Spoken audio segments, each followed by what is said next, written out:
In about 10 minutes, your ebook, How to Design the Perfect Camera System, will be delivered to your inbox.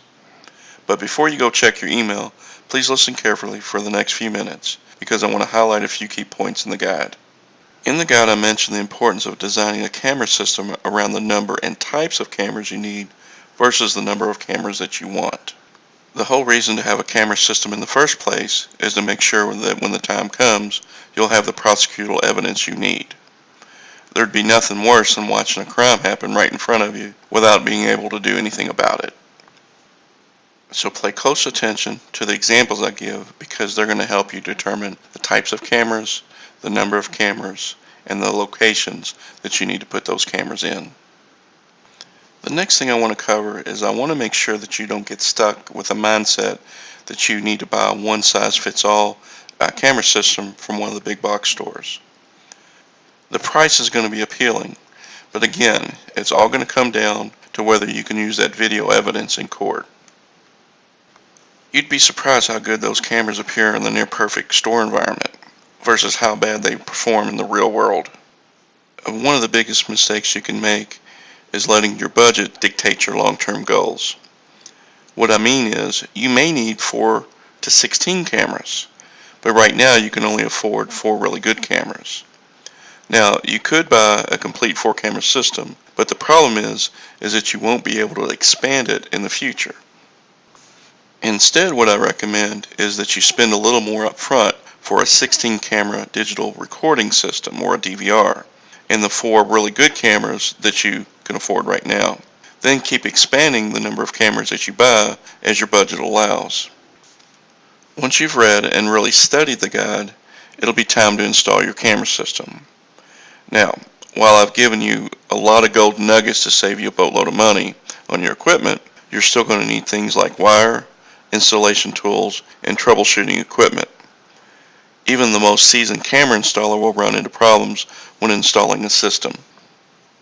The difference between the local security company and yourself is that they can buy everything they need from a wholesale distributor. Not only can they buy what they need at a better price, the wholesaler won't sell to you at any price. This really puts you at a huge disadvantage.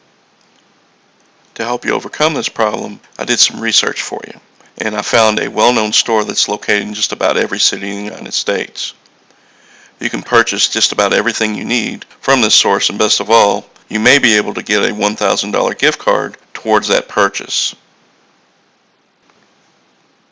Here's what you're going to need to install your camera system right the first time. Every camera needs power and a way to send the video signal to your digital video recorder. The wire you're going to need is called RG59 Siamese cable. It comes in 500-foot rolls and 1,000-foot rolls.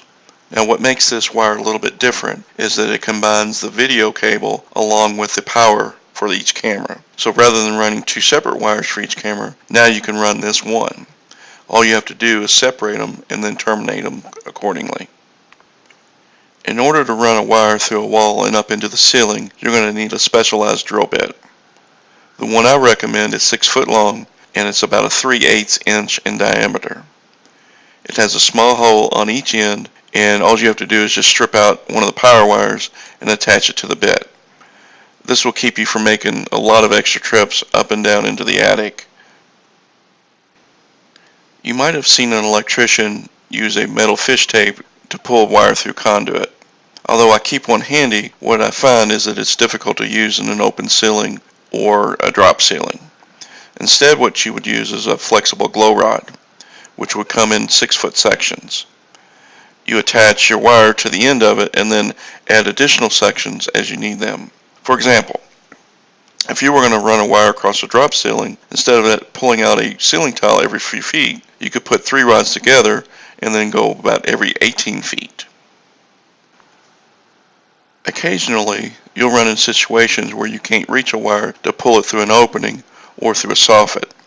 That's where using a tool like this one comes in real handy. It's called a magnet pull, and it uses 2 extremely strong magnets. Once you attach the wire to the magnet with the flexible leader, you can then use the roller magnet to pull the wire inside the drywall to the opening. Once you get your wires where they need to go, you're going to need to cut them to length and then terminate them. I recommend that you use diagonal cutters.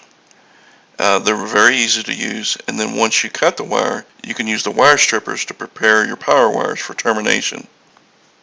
To make the connections for your video signal, you'll need something like this RG59 coax stripper.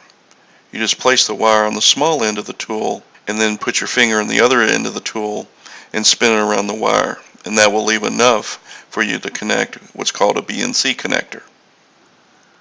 You'll place one connector on the camera end and then another connector on the other end of the wire, which connects to your digital video recorder.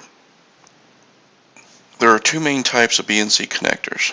The twist-on type, which are a little more user-friendly to the do-it-yourselfer, and then the other type is called a crimp-on connector. The reason that some people like the twist-on connector is that if you do make a mistake when you put it on, it can be taken off without damaging it itself. However, the downside of using them is that it does take a little bit of effort to put them on and take them off. If you remember, I said each camera is going to need one on each end, so believe me, after putting on a few, you're going to wish you would have chosen the crimp-on type.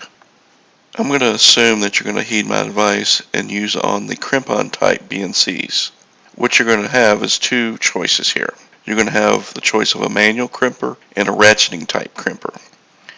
Either one is perfectly fine to use, but personally I like the ratcheting type because as you squeeze the handles together, it keeps a constant grip on the BNC and the wire. That way it won't slip.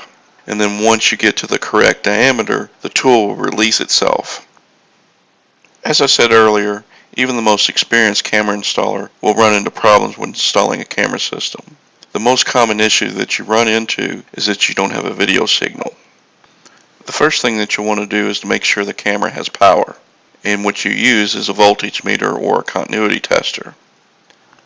If you find that the camera is getting power, then you'll want to run a continuity test to make sure there's not a ground in the wire. Usually if you do find a ground in the wire, it means that the wire is nicked or cut at some point. If neither one of those is causing the problem, then I would just simply cut off the BNC connector and put a different one on. I've gone through a list of things that I feel that are going to save you time and money in the long run and to do the installation right. But there is a cost of doing things right. As you see in this slide, it could cost you close to $800 for everything you need, especially if you don't already have these tools. Now, if you remember, I mentioned earlier, I did some research for you, and I found a well-known store that is located in just about every U.S. city. And best of all, you may be able to get a $1,000 gift card to use towards any purchases you need to make.